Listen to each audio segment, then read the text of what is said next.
1 year ago, I buried my husband with my own hands.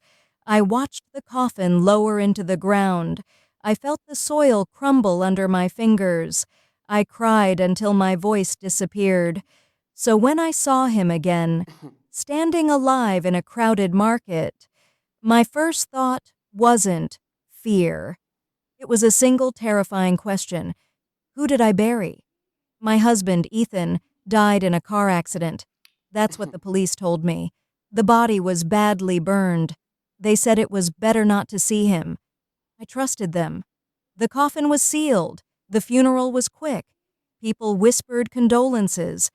And I accepted death because I had no choice. For a year, I lived alone with memories, guilt, and unanswered silence, until the day everything broke. It was an ordinary evening. I was buying vegetables at the local market when I saw him. Same height, same walk, same scar near the eyebrow. My hands started shaking. I told myself it was grief, hallucination, a cruel trick of the mind. But then he turned his head, and our eyes met. He looked shocked. And then he walked away. I didn't think.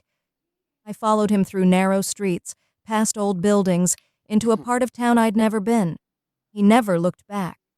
Like he knew I was there. Finally, he entered a small, broken house and closed the door. I stood outside for minutes, maybe hours. Then I knocked. He opened the door slowly.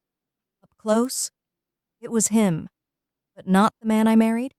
His eyes were colder, his voice unfamiliar. I was hoping you wouldn't find me, he said. My legs gave up.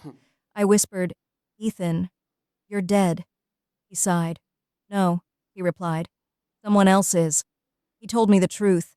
Ethan had a twin brother, a brother involved in crimes, dangerous people, people who wanted him dead.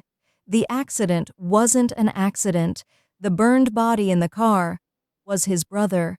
And Ethan let the world believe he was the one who died, including me.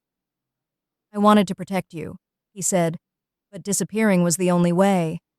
I stared at him. You let me mourn you, I whispered. You let me bury a stranger. Then he said something worse. I watched you at my grave, he said quietly, every Sunday. My blood froze. You knew I was suffering, I said, and you stayed hidden. He nodded. I chose my safety over your sanity. That's when I understood. The man standing in front of me wasn't my husband anymore.